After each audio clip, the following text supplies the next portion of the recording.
Hi everybody, welcome back to Born to Cook with Christy. Today we're making chicken tetrazzini. So wash your hands, tie your hair back and wash your hands, and then we will get started.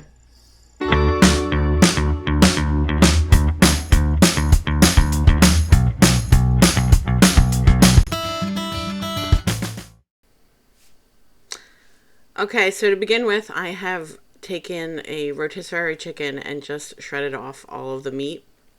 I think this rotisserie chicken was just the breast. It wasn't the whole little chicken, so it's mostly white meat. And then to start, just use a small onion, chop it up. I wouldn't say finely, but I guess medium fine. And you're going to saute that in a little bit of butter and oil, about a tablespoon of each, just to get the onions softened, because the last thing you want is raw onions in this. And then I think I have 5 small cloves of garlic that I will put into my shredder, for lack of a better word, which you will see jams up on me when I actually go to use it, which has never happened, but this was a recipe of follies the entire time. Excuse me. So a tablespoon of butter, and then a tablespoon or so of oil, and then you're going to want to get all of the onion into the pan. Hold off on the garlic a little bit, let the onion saute, otherwise your garlic can burn, and that's just not a desired result. There you go. And give it a nice stir. A little salt will help sweat out the onions and soften them even faster as well. Plus add flavor.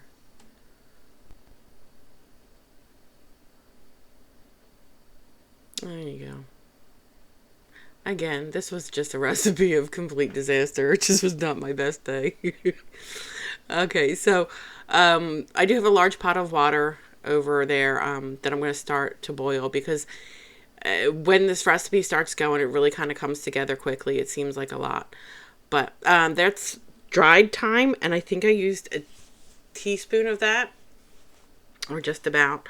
I know the original recipe asked for fresh thyme, but I can't find that anywhere, so I just use what I have on hand.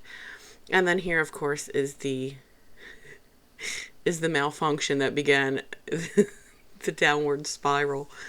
So anyway, it's 5 cloves of garlic that you want to have minced. You know, I prefer shredded because I feel like it dissolves a little bit faster and easier, but this thing wanted to torture me.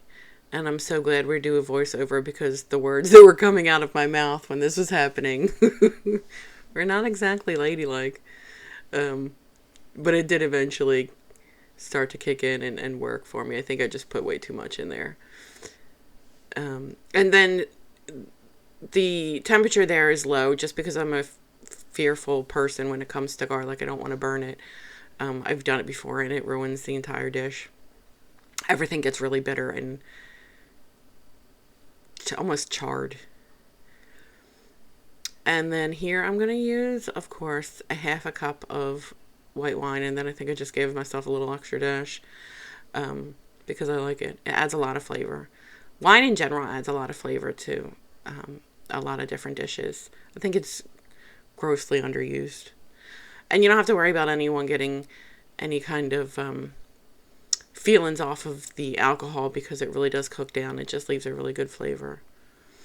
So once the wine has kind of reduced and you get this almost thick consistency, you're going to pour it back into the bowl with all of the shredded chicken, because we're going to use this pan to make a roux. And once this gets going, dinner really starts to take form here. So there you go. That's a good picture of it. So you're going to use about 3 tablespoons of butter and 1/3 of a cup of all-purpose flour. And what you want to do is melt the butter as much as you can. I have it on the heat on like a medium-low. Not too high, because I don't want the butter to brown. But I certainly am impatient, so I want it to melt as fast as I possibly can get it to. And you can see I don't let the butter melt all the way through, because, again, I'm impatient. And I think this was like a busier night for us. So I was trying to get this done so I could, sit down and watch TV. But once the butter is pretty much melted, then you can add a third a cup of flour and kind of sprinkle it in so that it doesn't clump as much. Of course, you're going to move it all around, and you'll see it becomes almost like a paste, and then it'll loosen up again a little bit. So that's when you can really start to add whatever liquids that you wanted to thicken up into whatever recipe really you're making. But for this particular one, you can see it starts to clump up, and then it'll smooth out again, probably with the addition of that little bit of butter. And then we can start to add 2 cups of heavy cream. And then, no, sorry, it's 1 cup. I'm sorry. That's chicken broth. That's not the cream yet. And that's a cup of chicken broth. And truth be told, I didn't have any, so I used the juice at the bottom of the rotisserie. I want to see who's going to win. Ooh! Between the whisk and you. I think I won the war, but they won the battle. Again, good thing there's voiceover because I believe I said something really crass. So anyway, it's chicken broth that was at the juice that was at the bottom of the pan that the rotisserie came in, and then I just added a little bit of water to get it up to a cup. And then this is 2 cups of heavy whipping cream. I believe the original recipe was a cup, but I like everything a little bit extra creamy. And there we go. Good. Me and this whisk. It's too slippery. But I can't use the metal. There we go.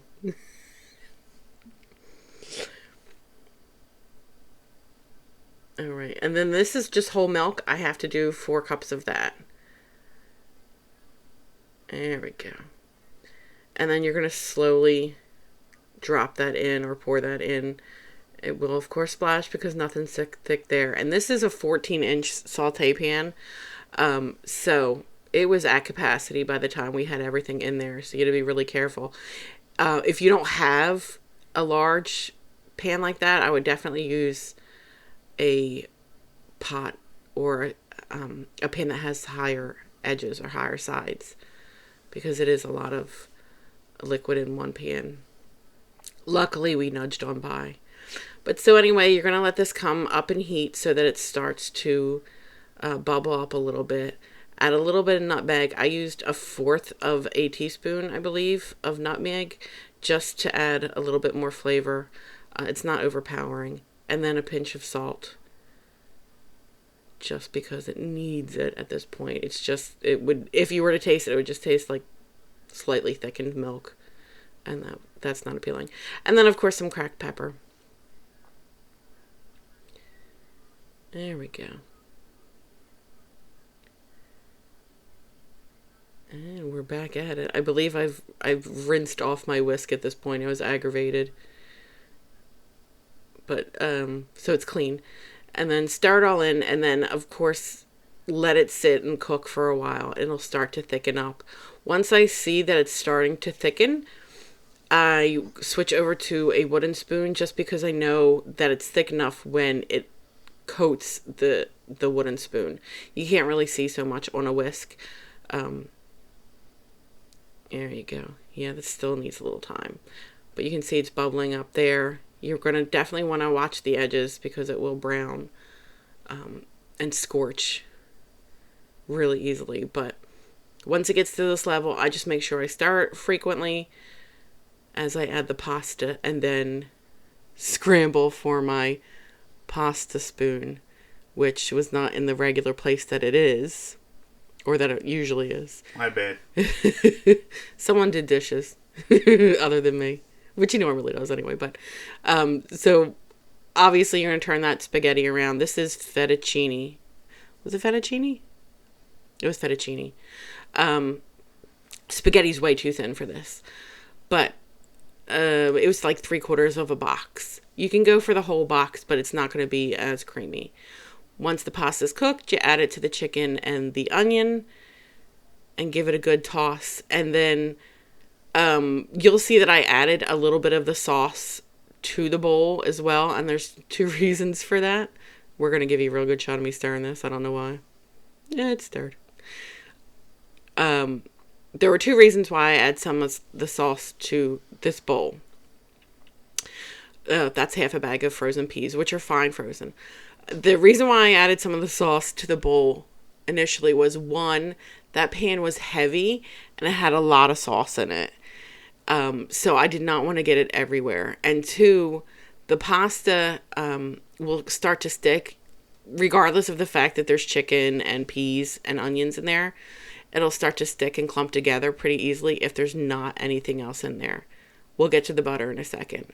And see those marks on my sheet pan? That's from spray. That's from like cooking spray. That's why I am reluctant to use it. It bothers me deeply. So anyway, you'll see I end up just getting a measuring cup and putting some of this in. But you can look at the spoon and see how it's coated with the cream. It's not super thick. You don't want it super thick because, 1, it won't mix as well with everything else, and it will get thicker in the oven.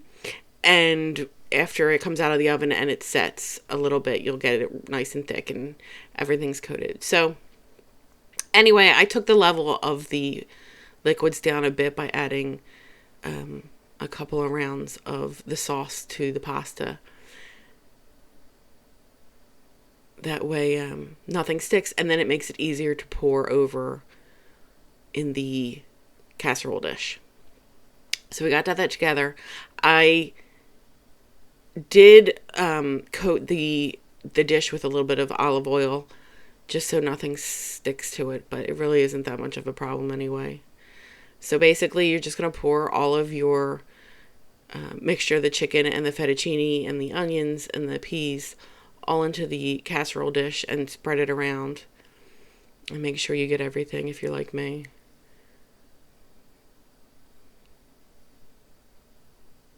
By the way, this is a really great freezer dinner. You can make this, bake it off, and pop it in the freezer, and then take it out the day that you want it, let it thaw out a little bit, and pop it back in the oven. It serves really well.